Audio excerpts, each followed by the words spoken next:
शांति 23 मई 2025 की साकार मुरली है। बाबा कहते, मीठे बच्चे, तुम्हें खिवैया मिला है इस पार से उस पार ले जाने के लिए। तुम्हारे पैर अब इस पुरानी दुनिया पर नहीं है। तुम्हारा लंगर उठ चुका है। प्रश्न, जादूगर बाप की वंडरफुल जादूगरी कौन सी है जो दूसरा कोई नहीं कर सकता? उत्तर, कौड़ी तुल्य आत्मा को हीरे तुल्य बना देना, बागवान बनकर कांटों को फूल बना देना। ये बहुत वंडरफुल जादूगरी है जो एक जादूगर बाप ही करता है, दूसरा कोई नहीं। मनुष्य पैसा कमाने के लिए सिर्फ जादूगर कहलाते हैं, लेकिन बाप जैसा जादू नहीं कर सकते हैं। ओम शांति। सारे सृष्टि चक्र व ड्रामा में बाप एक ही बार आते हैं और कोई सत्संग आदि में ऐसे नहीं समझते होंगे। न वह कथा करने वाला बाप है, न वह बच्चे है। वह तो वास्तव में फॉलोअर्स भी नहीं है। यहाँ तो तुम बच्चे भी हो, स्टूडेंट भी हो और फॉलोअर्स भी हो। बाप बच्चों को साथ में ले जाएंगे। बाबा जाएंगे तो फिर बच्चे भी इस छी दुनिया से अपनी गुलगुल दुनिया में चलकर राज्य करेंगे।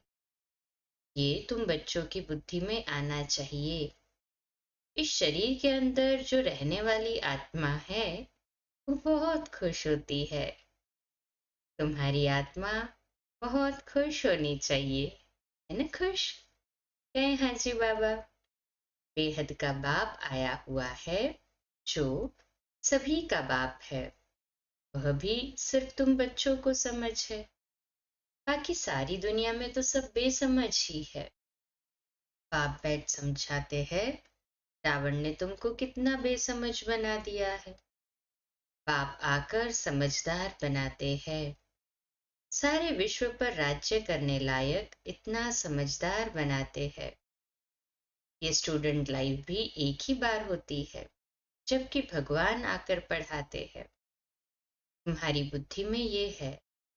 बाकी जो अपने धंधे धोरी आदि में फंसे हुए बहुत रहते हैं, उनको कभी ये बुद्धि में आ न सके कि भगवान पढ़ाते हैं। उन्हें तो अपना धंधा आदि ही याद रहता है।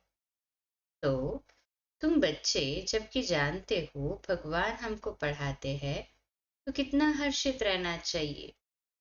और तो सब है पाई पैसे वालों के बच्चे, तुम तो भगवान के बच्चे हो ना। तो तुम बच्चों को अतः खुशी रहनी चाहिए। कोई तो बहुत हर्षित रहते हैं। कोई कहते हैं बाबा हमारी मुरली नहीं चलती, ये नहीं होता।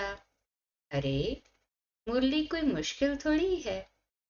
जैसे भक्ति मार्ग में साधु संत आदि से कोई पूछते हैं हम ईश्वर से कैसे मिले, परंतु वह जानते नहीं। सिर्फ अंगुली से इशारा करेंगे कि भगवान को याद करो, बस खुश हो जाते हैं।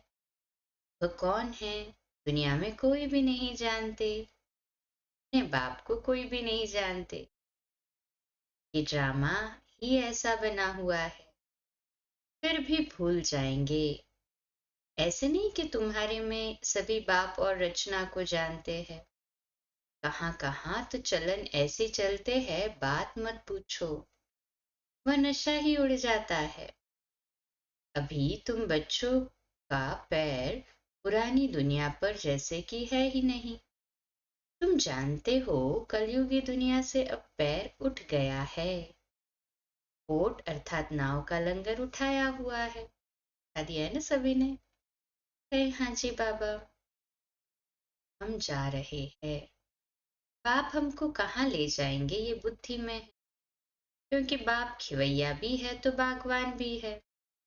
कांटों को फूल बनाते हैं। उन जैसा बागवान कोई है नहीं जो कांटों को फूल बना दे। ये जादूगरी कोई कम थोड़ी है। कौड़ी तुल्य आत्मा को हीरे तुल्य बनाते हैं। आजकल जादूगर बहुत निकले हैं। ये है ठगों की दुनिया। बाप है सतगुरु, कहते भी है सतगुरु अकाल, बहुत धुन से कहते हैं। अब जबकि खुद कहते हैं सतगुरु एक है, सर्व का सद्गति दाता एक है, फिर अपने को गुरु क्यों कहलाना चाहिए? न वह समझते हैं न लोग ही कुछ समझते हैं। इस पुरानी दुनिया में रखा ही क्या है? बच्चों को जब मालूम होता है बाबा नया घर बना रहे हैं, तो ऐसा कौन होगा जो नए घर से नफरत, पुराने घर से प्रीत रखेंगे? बुद्धि में नया घर ही याद रहता है। तुम बेहद बाप के बच्चे बने हो, तो तुम्हें स्मृति रहनी चाहिए कि बाप हमारे लिए न्यू वर्ल्ड बना रहे हैं। हम उस न्यू वर्ल्ड में जाते हैं। उस न्यू वर्ल्ड के अनेक नाम हैं। सतयुग, हेवन, पैराडाइज, वैकुंठ आदि। तुम्हारी बुद्धि अब पुरानी दुनिया से उठ गई है, क्योंकि पुरानी दुनिया में दुख ही दुख है। इसका नाम ही है हेल, कांटों का जंगल, रौरव नर्क, कंसपुरी। इनका अर्थ कोई नहीं जानते। पत्थर बुद्धि। भारत का देखो हाल क्या है।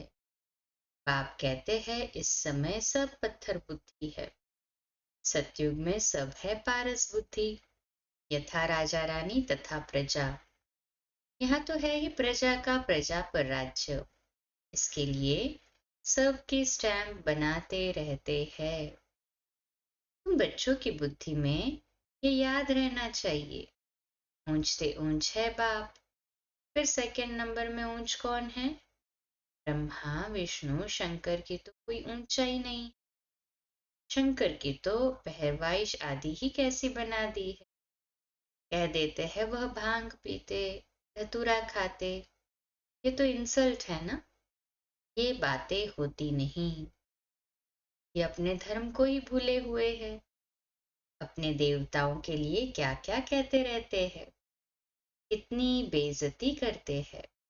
तब बाप कहते हैं मेरी भी बेइज्जती शंकर की, ब्रह्मा की भी बेइज्जती की, विष्णु की बेइज्जती नहीं होती। वास्तव में गुप्त उनकी भी करते हैं, क्योंकि विष्णु ही तो राधे कृष्ण है ना। अब कृष्ण छोटा बच्चा तो महात्मा से भी ऊंच गाया जाता है। ये अर्थात ब्रह्मा तो पीछे संन्यास करते हैं। वह तो छोटा बच्चा है ही पवित्र, पाप आदि को जानते नहीं। तो ऊंच से ऊंच है शिव बाबा। फिर भी बेचारों को पता नहीं है कि प्रजापिता ब्रह्मा कहाँ होना चाहिए। प्रजापिता ब्रह्मा को दिखाते भी शरीरधारी है। अजमेर में उनका मंदिर है। दाढ़ी मूछ देते हैं ब्रह्मा को, शंकर व विष्णु को नहीं देते। ये समझ की बात है। प्रजापिता ब्रह्मा सूक्ष्म वतन में कैसे होगा? ये तो यहाँ, वह तो यहाँ होना चाहिए। इस समय ब्रह्मा की कितनी संतान है? लिखा हुआ है प्रजापिता ब्रह्मा कुमार कुमारियां इतने ढेर है, तो जरूर प्रजापिता ब्रह्मा होगा। चैतन्य है तो जरूर कुछ करते होंगे। क्या प्रजापिता ब्रह्मा सिर्फ बच्चे ही पैदा करते हैं या और भी कुछ करते हैं? कल आदिदेव ब्रह्मा, आदिदेवी सरस्वती कहते हैं, परंतु उनका पाठ क्या है ये किसको भी पता नहीं है। रचता है तो जरूर वहां होकर गया होगा। जरूर ब्राह्मणों को शिव बाबा ने अडॉप्ट किया होगा। तो ब्रह्मा कहाँ से आए? ये नई बातें हैं ना। जब तक बाप नहीं आया है तब तक कोई जान नहीं सकते। जिसका जो पार्ट है वही बजाते हैं। बुद्ध ने क्या पार्ट बजाया, कब आया, क्या आकर किया, कोई नहीं जानते। तुम अभी जानते हो क्या वह गुरु है, टीचर है, बाप है? नहीं। सदगति तो दे न सके।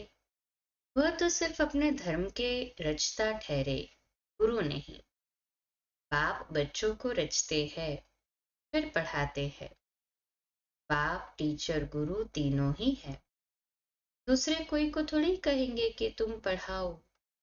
और कोई के पास ये नॉलेज है ही नहीं।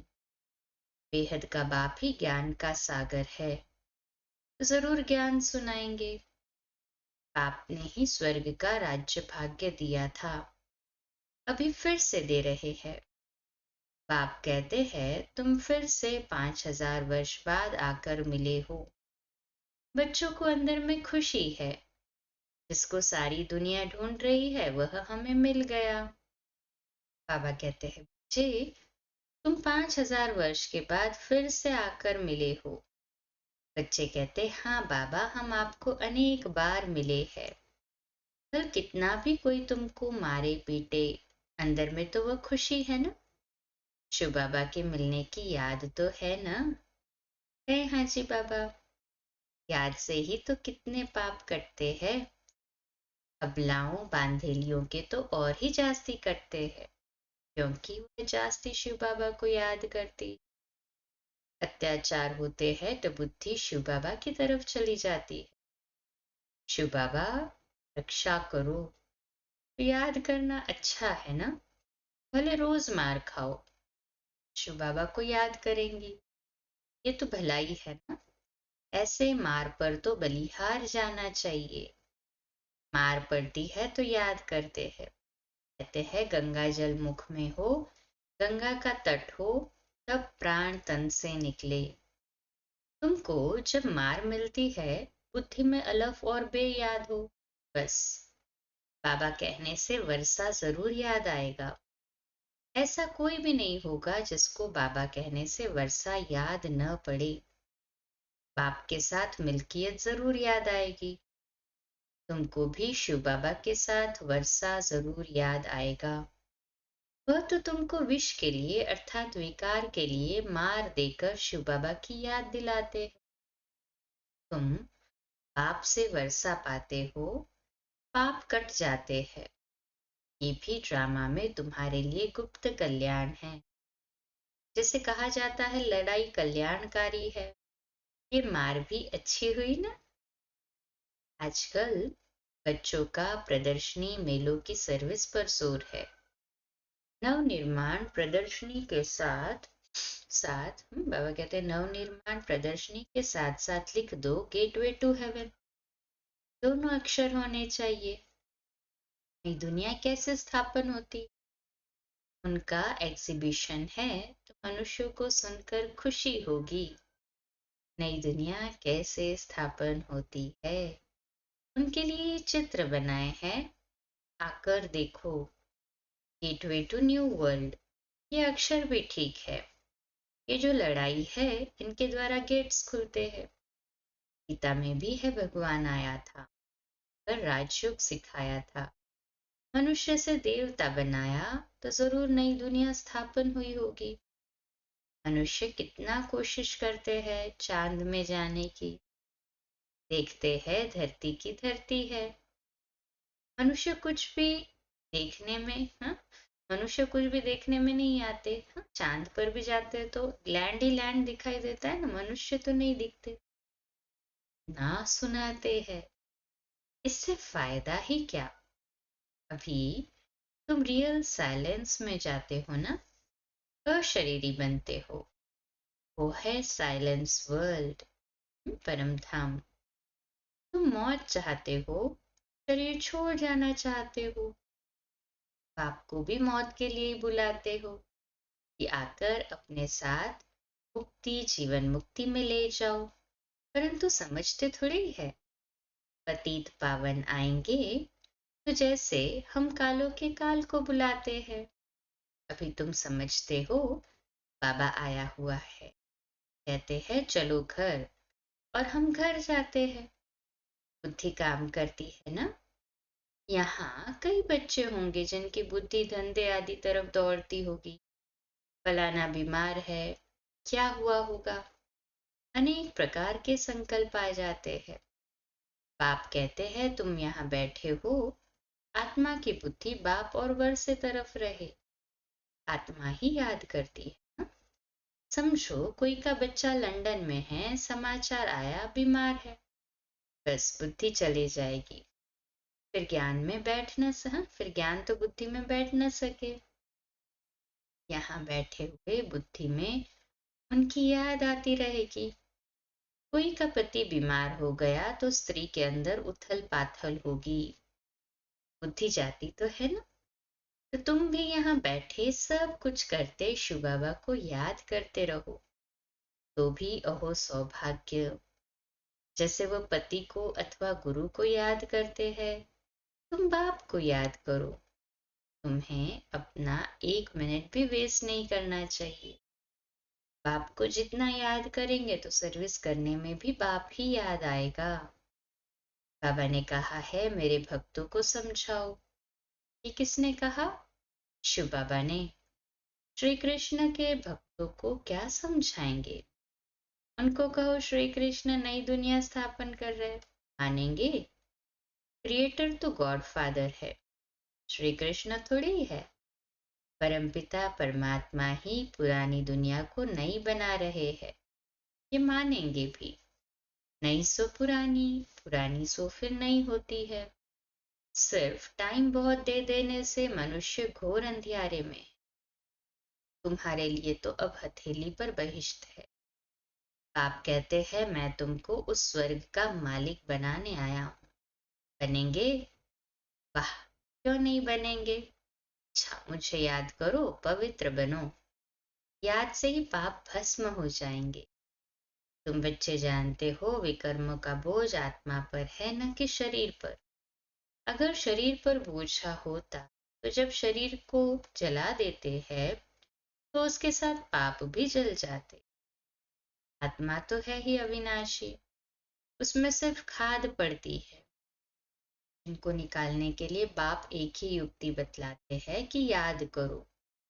अतीत से पावन बनने की युक्ति कैसी होगी? अच्छी होगी ना? हाँ जी बाबा। मंदिर बनाने वाले शिव की पूजा करने वाले भी भक्त है ना। पुजारी को कभी पूज्य कह न सके। अच्छा, मीठे मीठे सिकिलदे बच्चों प्रति माता पिता बाप दादा का याद प्यार और गुड मॉर्निंग। रूहानी बाप की रूहानी बच्चों को नमस्ते। हम रूहानी बच्चों की रूहानी माता पिता बाप दादा को याद प्यार, गुड मॉर्निंग और नमस्ते। वाह बाबा वाह, शुक्रिया बाबा, शुक्रिया। धारणा के लिए सार है पहली पॉइंट, जिसे सारी दुनिया ढूंढ रही है वह बाबा हमें मिल गया है। इस खुशी में रहना है। याद से ही पाप कटते हैं, इसलिए किसी भी परिस्थिति में बाप और वर्षे को याद करना है। 1 मिनट भी अपना समय वेस्ट नहीं करना है। दूसरी पॉइंट, इस पुरानी दुनिया से बुद्धि का लंगर उठा देना है। बाबा हमारे लिए नया घर बना रहे हैं। ये है रौरव नर्क कंसपुरी। हम जाते हैं वैकुंठपुरी में। सदा इस स्मृति में रहना है। आज का मीठा वरदान, विहंग मार्ग की सेवा द्वारा विश्व परिवर्तन के कार्य को संपन्न करने वाले सच्चे सेवाधारी भव। आज का स्वमान, मैं सच्ची सेवाधारी आत्मा हूँ। विश्लेषण, विहंग मार्ग की सेवा करने के लिए संगठित रूप में रूप और बसंत, इन दो बातों का बैलेंस चाहिए। जैसे बसंत रूप से एक समय पर अनेक आत्माओं को संदेश देने का कार्य करते हो, ऐसे ही रूप अर्थात याद बल द्वारा, श्रेष्ठ संकल्प के बल द्वारा विहंग मार्ग की सेवा करो। इसकी भी इन्वेंशन निकालो। साथ साथ संगठित रूप में दृढ़ संकल्प से पुराने संस्कार, स्वभाव व पुरानी चलन के तिल व जौ यज्ञ में स्वाहा करो। तब विश्व परिवर्तन का कार्य संपन्न होगा अथवा यज्ञ की समाप्ति होगी। स्लोगन है, बालक और मालिकपन के बैलेंस से प्लान को प्रैक्टिकल में लाओ। अव्यक्त इशारा, यानी रॉयल्टी और प्योरिटी की पर्सनालिटी धारण का। इस ईश्वरीय सेवा में बड़े से बड़ा पुण्य है पवित्रता का दान देना। पवित्र बनना और बनाना ही पुण्य आत्मा बनना है, क्योंकि किसी आत्मा को आत्मघात महापाप से छुड़ाते हो। अपवित्रता आत्मघात है। पवित्रता जियदान है। इसका दुख लेकर सुख देना, यही सबसे बड़े से बड़ा पुण्य का काम है। ऐसे पुण्य करते करते पुण्य आत्मा बन जाएंगे। अच्छा, कम बोलो, धीरे बोलो, मीठा बोलो, सत्य बोलो, सोच समझकर बोलो। निमित्त भाव, निर्माण भाव, निर्मल वाणी। आज का नया दिन आप सभी को मुबारक हो, मुबारक हो, मुबारक हो। शुभ दिवस। ओम शांति।